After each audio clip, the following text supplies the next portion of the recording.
Hello and welcome to Tempt for You. Today we're going to be talking about the team.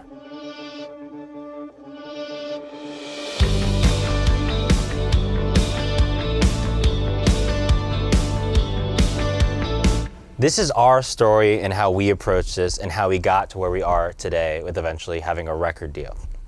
It's going to be different for everyone, and you're going to have to put in the work before any of this video applies to you, and that's having good songs, practicing a lot, performing, getting your live shops down. Yep. And for us, once we kind of established all that, the progression was, having family and friends and people who had offered us advice about what to do and kind of how to navigate the music business and the scene around that. Then eventually finding management and a record deal and an agent. Absolutely, yeah. We were lucky enough to work with amazing sound people as well. Bobby Held, we got Night Bob giving us great advice. Those are kind of our first mentors. Those were our first mentors for sure, along with, of course, as Harrison said, our family members and friends around us.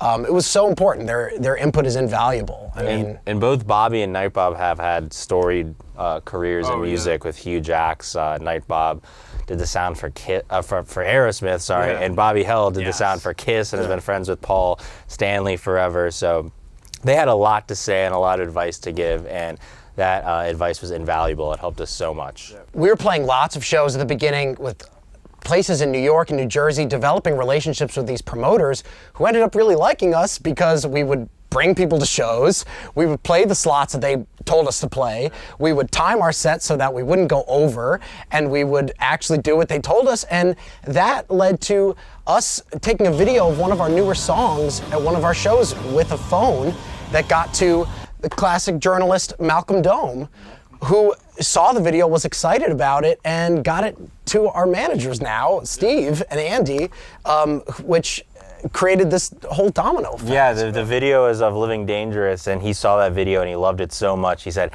I have to get this video to people that are going to make things happen. And Malcolm was a friend of ours for a while, but that song really kind of put it over the edge. So having someone like that in your corner who's monitoring you and likes you guys, and he sees something that he says just out of his own free will, and he wants to make the band succeed because he's friends with us and he knows what we're doing is great. He says, I got to get this to people to make this huge. And that's a theme of this. It's people that are championing us, and it's people that are advocating for us because we got the video to Malcolm, who got it to Andy and Steve. Andy and Steve got Chris Lord-Alge to mix our songs.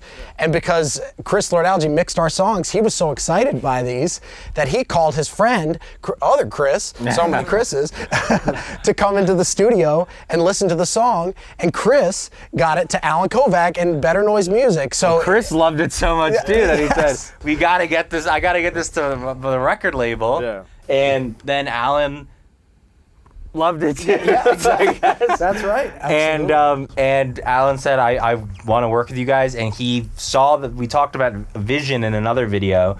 And he saw the vision, he understood what we wanted to do and accomplish. He totally believed in it from the beginning.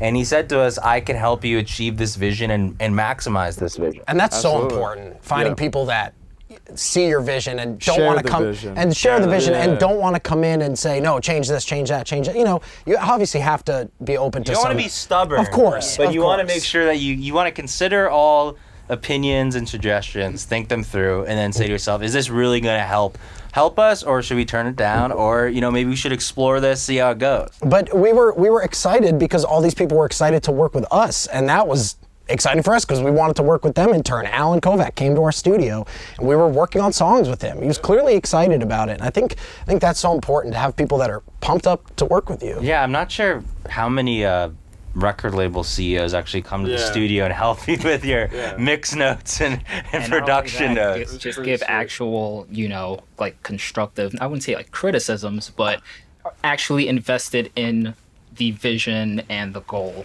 of, what a band should be working. And that's why we chose Better Noise. All this came about because we had put in all the work on kind of the small time level, just when it was just us, building our relationships with promoters, getting our friends to shows. It eventually ended up in a record deal, and that was all achieved through both our own hard work and the help of people that we became friends with and cultivated relationships with us and who understood what we wanted to do, and they pushed for us. So the next important step is getting an agent, because whereas the record label deals with the music side and the promotional side and the product side, the agent is going to be the one that gets you the fans, because they're going to be booking you on shows and festivals and tours. And that's really like the second leg you have to stand on. Is so we obviously have management, we have a label, we have an agent, but before we signed any agreements, we had to get a lawyer. Yes. Because that was absolutely huge. And this is not the case in every circumstance, but our lawyer actually comes to our shows, and he actually really likes us and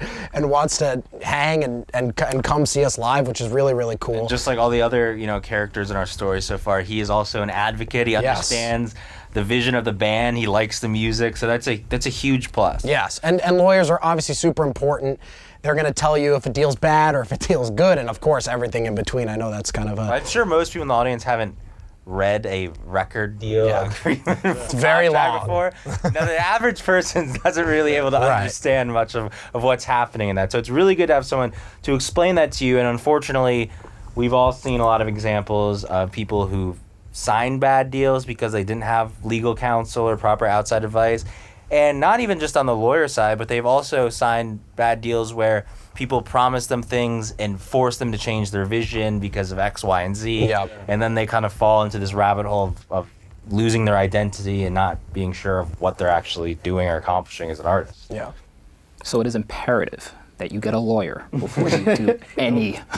But make sure to have your questions really concise, because you're going to pay for that. Yeah, exactly. That's the best advice. That's the best advice. Obviously, having a vision and obviously working really hard is almost everything, except that you can't just focus all that energy and look completely inwardly just to the band. You have to look outside the band and start developing relationships with people who are going to be advocates for you and who are going to selflessly promote you because they believe in what you're doing and believe in the vision that you've already established for yourself. Exactly. You're going to have to play those shows at midnight to 7 people when they ask you to do that. They're going to tell you your headline. And by building relationships with other people, hopefully you won't have to do that for that long. That's right. Exactly. Absolutely.